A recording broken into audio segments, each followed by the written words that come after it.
Hello problem solvers. Today we will do an inequality problem.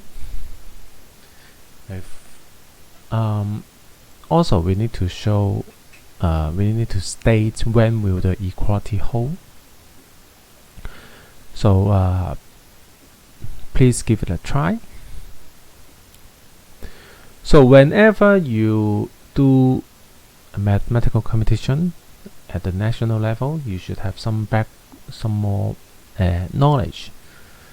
And here, let me discuss some basic knowledge on inequality. So the Cauchy's inequality is a very well-known inequality. Okay, and it is of this form. But there is a very useful variant which is called Tito's lemma or angel's form. Okay, so it looks like this. Okay, you can actually prove this using the Cauchy's inequality.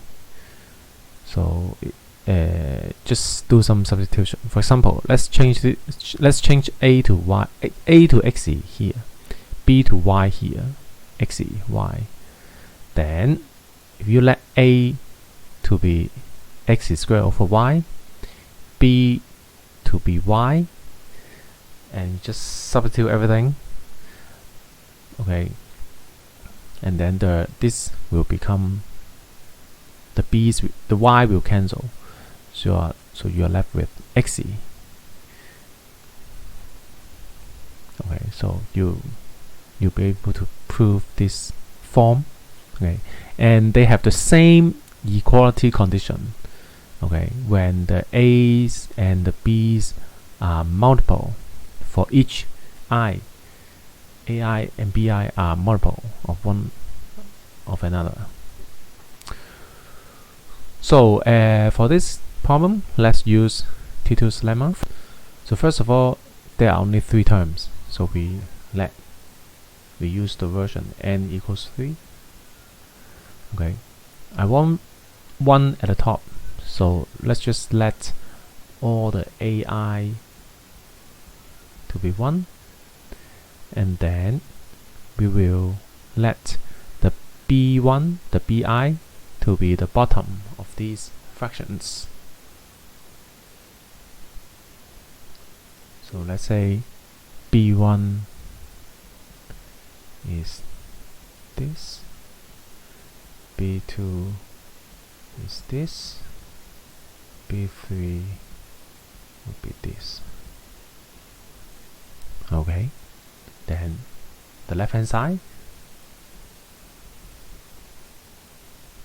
will be the same as this left hand side, and by Tito's lemma it will be at least my ai's are 1s, and the sum of bi here, the sum of bi here.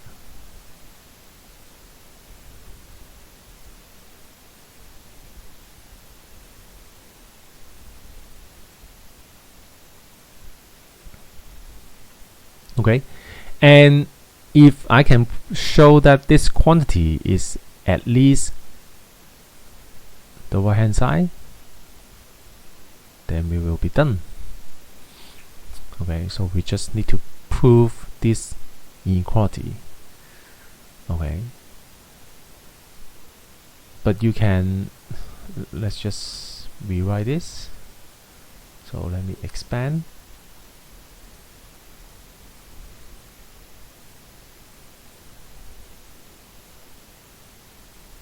And then the right hand side will be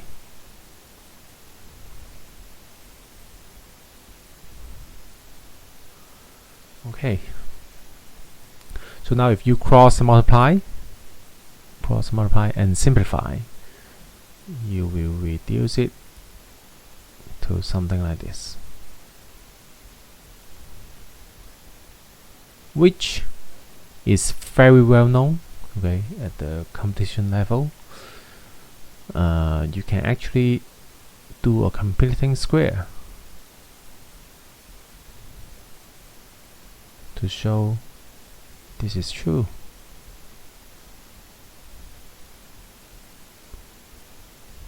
Okay, so this is obviously true. Sum of squares is at least 0.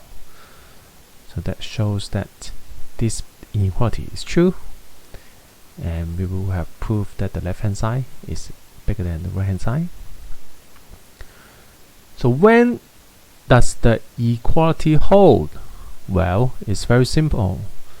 If for this to be equal, this will have to be equal, and this will have to be equal. Right? This equal means these are all equal. And when will these be equal to 0? When equality or equal, when A equals B equals C. Right? And for Tito's lemma, you get equality when they are multiple, but we let AI to be 1. Okay, so that means so write in another form. It looks like this. Right? For some constant k is constant.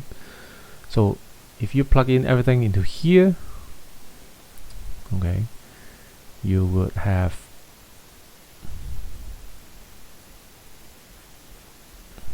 all of them must be equal.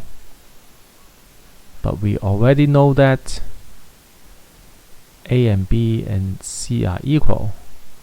We already know this from here. So if this is true, then this will be all true. Okay, there will be no more new conditions. So the equality holds when A, B, C are equal. So that's it for this question. Again, let's reflect on how we solve this problem. Well, we make use of Tito's lemma. If you don't know Tito's lemma, you probably will have a hard time. Of course, you can use some other inequality, probably because of the equality condition. You probably can solve it using some clever application of AMGM, I'm guessing, or maybe involve would mean square as well.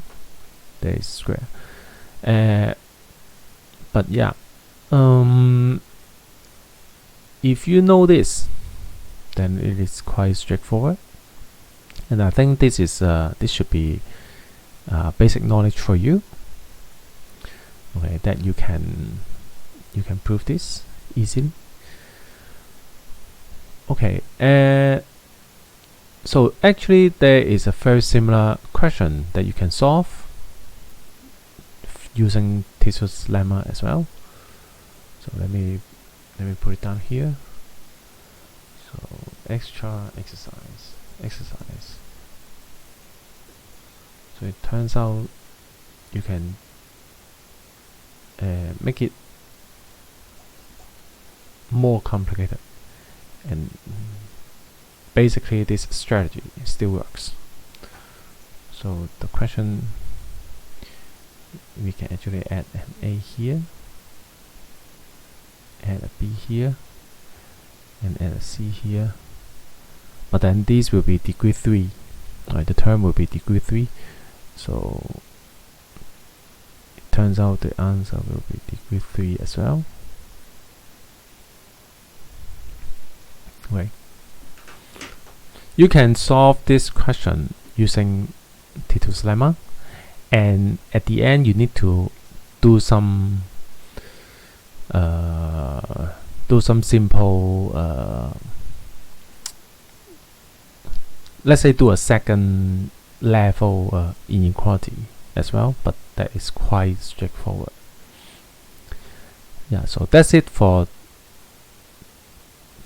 today.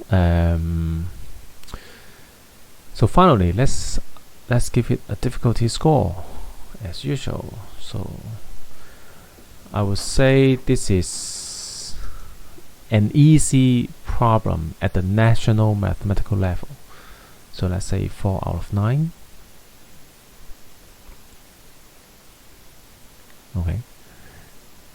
That means this problem is about at the level of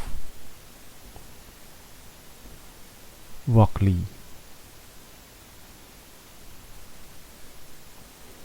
Thank you for watching.